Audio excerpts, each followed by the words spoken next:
Nah, oh gede nih dah nih. Tuh. Pelan-pelan, tarik pelan. Capek ah. Assalamualaikum warahmatullahi wabarakatuh.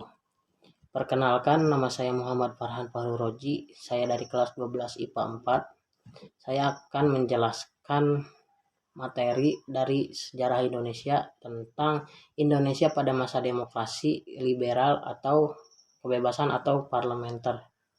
Pengertian sistem pemerintahan parlementer untuk membentuk suatu negara yang stabil, kuat, dan terus berkembang memerlukan komponen yang dapat membangun serta mengembangkan kualitas negara tersebut.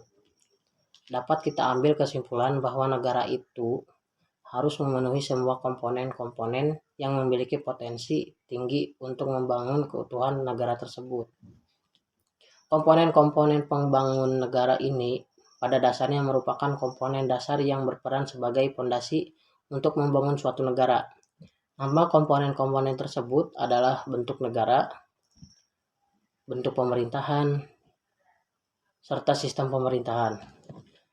Dan sudah menjadi kenyataan yang sangat jelas bahwa setiap negara pasti memiliki keinginan serta harapan untuk membangun, mengembangkan, serta mencapai sebuah kesejahteraan bagi seluruh warga negara tersebut dalam segala bidang hal.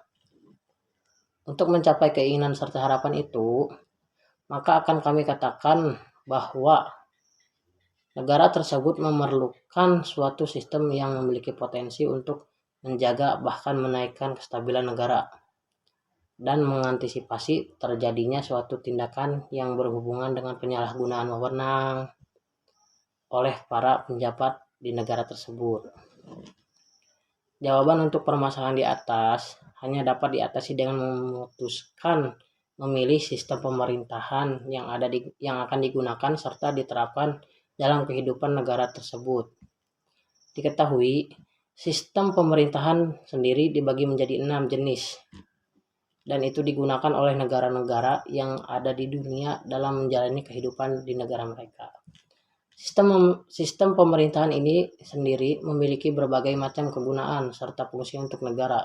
Sistem pemerintahan sendiri memiliki peran yang sangat penting dalam negara. Tanpa adanya sistem pemerintahan, negara akan menjadi kacau balau.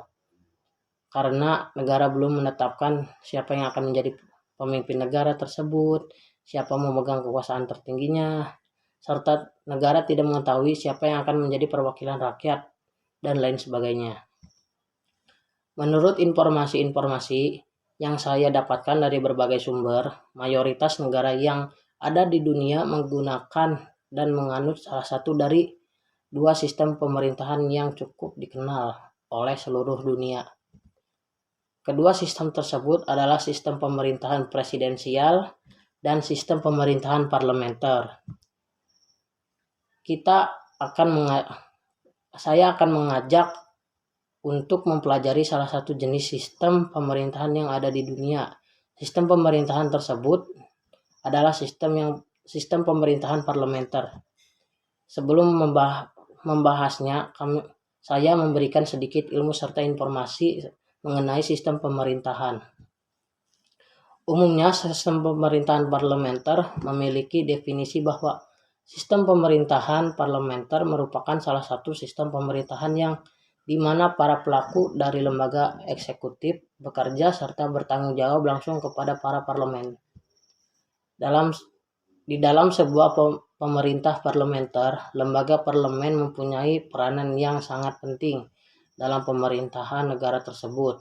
Selain itu, lembaga parlemen juga memegang kekuasaan tertinggi serta memiliki hak dan kewenangan yang besar dalam mengawasi kebijakan serta program kerja yang dilaksanakan oleh pelaku-pelaku eksekutif. Sistem pemerintahan parlementer memberikan wewenang kepada lembaga parlemen dalam hal mengangkat serta memberhentikan Perdana Menteri. Lembaga parlemen juga memiliki kemampuan untuk menjatuhkan pemerintahan tersebut menggunakan metode semacam mengeluarkan pernyataan tidak percaya dengan bunyi mosi tidak percaya. Jelas ini sangat berbeda dengan pelaksanaan sistem pemerintahan presidensial. Dalam sistem pemerintahan parlemen, ini dapat membuat presiden beserta wakil presiden menjadi miliknya dan membuat semacam hak milik untuk parlemen tersebut.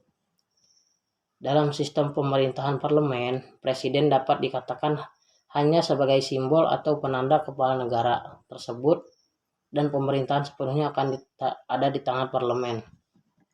Dalam sistem pemerintahan parlementer, ini dikelompokkan dari cabang lembaga eksekutif pemerintahan tersebut.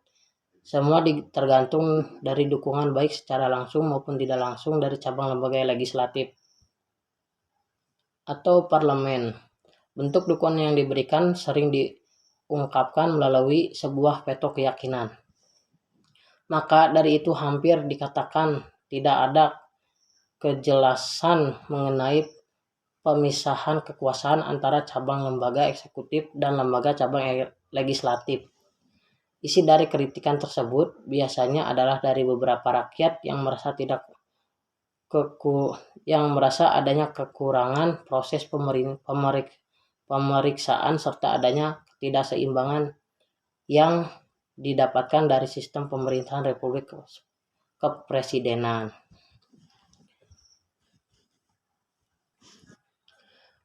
Pemerintahan parlementer merupakan salah satu sistem pemerintahan yang dimana para pelaku dari lembaga eksekutif bekerja serta bertanggung jawab langsung kepada para parlemen. Kepala negaranya presiden dan presiden punya hak untuk memilih perdana menteri pembentuk kabinet. Kabinet isinya para partai yang berkoalisi. Para koalisi partai nantinya mengisi kursi di kabinet sebagai menteri. Selain kabinet, ada juga parlemen. Parlemen bertugas sebagai legislatif dan perdana menteri sebagai eksekutif. Parlemen isinya adalah wakil dari semua partai yang mempunyai hak masing-masing. Nantinya parlemen bisa menurunkan perdana menteri sebagai mosi tidak percaya dengan mosi tidak percaya. Berikut adalah perdana menteri yang pernah diturunkan karena mosi tidak percaya. Nomor 1, Kabinet Nafsir. Program kerja Kabinet Nafsir. Yang pertama, mempersiapkan dan menyelenggarakan pemilu. Yang kedua, menyempurnakan susunan pemerintahan. Yang ketiga, meningkatkan keamanan dan ketertiban. Yang keempat, memperkuat perekonomian rakyat. Yang kelima, menyempurnakan angkatan perang. Prestasi dari Kabinet Nafsir. Yang pertama, Sumatra Plan, industrialisasi. Yang kedua, masuknya Indonesia ke PBB sebagai anggota ke-60 pada tanggal 28 September 1950. Yang ketiga, terjadinya perundingan dengan Belanda. Jatuhnya Kabinet Nafsir. Yang pertama, mosi tidak percaya dari Hadikusumo dari Partai PAC. Yang kedua, banyaknya pemberontakan.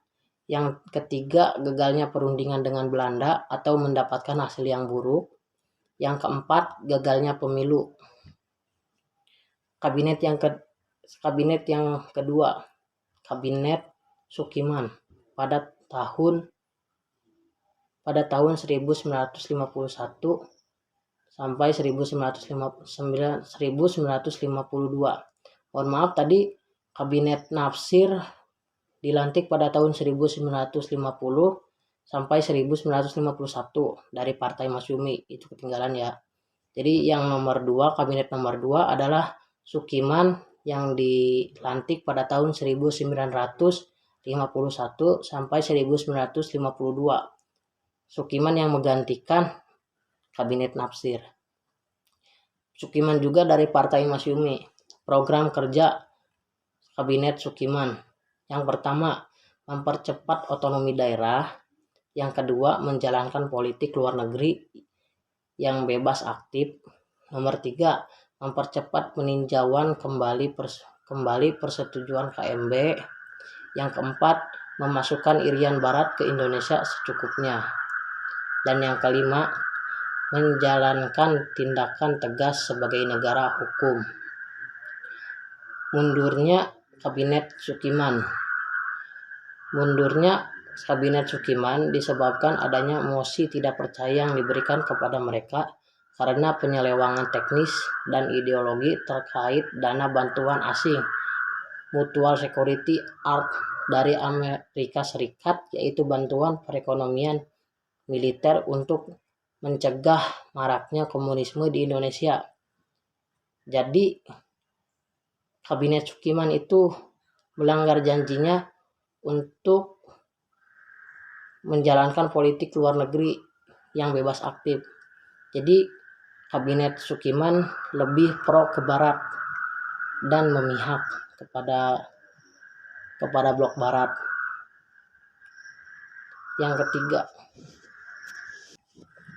Yang ketiga, Kabinet Willy Po dilantik tahun 1952 sampai 1953 dari Partai PNI. Program kerja Kabinet Willy Po. Yang pertama, melaksanakan pemilu untuk konstituante dan dewan 2 daerah. Yang kedua, mempercepat usaha perbaikan untuk pembangunan pendidikan dan pengejaran. Yang ketiga, menghilangkan hasil KMB yang merugikan rakyat dan negara. Yang keempat, meneruskan perjuangan memasukkan Irian Barat dalam wilayah Indonesia secepatnya. Dan yang kelima, menyederhanakan organisasi pemerintahan pusat. Mundurnya Kabinet Willy Po. Yang pertama, adanya krisis ekonomi karena ekspor dan impor tidak stabil. Yang kedua, munculnya gerakan separatisme dan sikap provinsialisme. Yang ketiga, terjadinya peristiwa 17 Oktober 1952, konflik internal militer Angkatan Darat karena perbedaan pendapat antara A. Nasution dan Bambang Supomo mengenai fungsi militer. Dan yang keempat, terjadinya peristiwa Tanjung Muara Sumut pada tanggal 16 Maret 1953, yaitu sengketa tanah antara petani lokal dan pemerintah. Yang keempat, Kabinet Ali Sastronegoro pertama. Dilantik pada tanggal 13 Juli 1953 sampai 24 Juli 1955 dari Partai PNI. Program kerja Kabinet Ali Sastronegoro 1. Yang pertama, segera melaksanakan pemilu. Yang kedua, desentralisasi penyerahan kewenangan dan otonomi daerah. Yang ketiga, pemberantasan korupsi. Yang keempat, politik luar negeri bebas aktif. Dan yang kelima, meniadakan hasil KMB dan perjuangkan Irian Barat. Prestasi yang didapat oleh Kabinet Ali Sastronegoro pertama. Yang pertama, pelaksanaan konferensi Asia Afrika di Bandung pada tanggal 18 sampai 24 April 1945 yang dihadiri 29 negara. Tujuan diadakannya KAA untuk melawan kolonialisme dan neokolonialisme. Mundurnya Kabinet Ali Sastronegoro pertama. Yang pertama, adanya pertikaian politik TNI AD. Yang kedua, krisis ekonomi dan KKN. Dan yang ketiga, banyaknya pemberontakan DI TII. Dan Kabinet nomor 5 ialah Burhanuddin Harahap, dilantik pada tanggal 12 Agustus 1955 sampai 3 Maret 1956. Program kerja Burhanuddin Harahap. Nama yang pertama, melaksanakan pemilu 1955. Yang kedua, menghilangkan faktor-faktor penyebab inflasi. Yang ketiga, memberantas korupsi. Yang keempat, memperjuangkan Irian Barat. Dan yang kelima, mengembangkan politik kerjasama Asia Afrika. Prestasi Kabinet Burhanuddin Harahap. Yang pertama, terjadinya perbaikan ekonomi. Yang kedua, berhasil melaksanakan pemilu. Yang ketiga, berhasil menyelesaikan konflik militer AD. Dan yang keempat, membubarkan Uni Indonesia Belanda. Dan yang kelima, menyelesaikan pemberontakan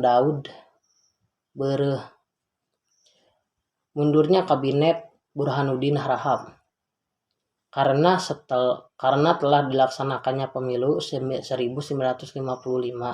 Karena ada 4 partai yang menang pemilu, kabinet harus dari 4 partai yang menang otomatis pemilu. Ini yang menjadikan Kabinet Burhanuddin Harahap tidak disukai oleh presiden, dan Burhanuddin Harahap menyerahkan mandatnya ke presiden. Burhanuddin adalah satu-satunya kabinet yang mengundurkan diri atas maunya sendiri, bukan dari mosi tidak percaya dari partai lain. Sekian presentasi dari saya atau penjelasan dari saya. Kurang lebihnya mohon maaf, mohon budi maklum. Bila ada kata-kata yang kurang berkenan, saya mohon minta maaf. Terima kasih yang sudah menonton video ini. Sampai jumpa. Assalamualaikum warahmatullahi wabarakatuh.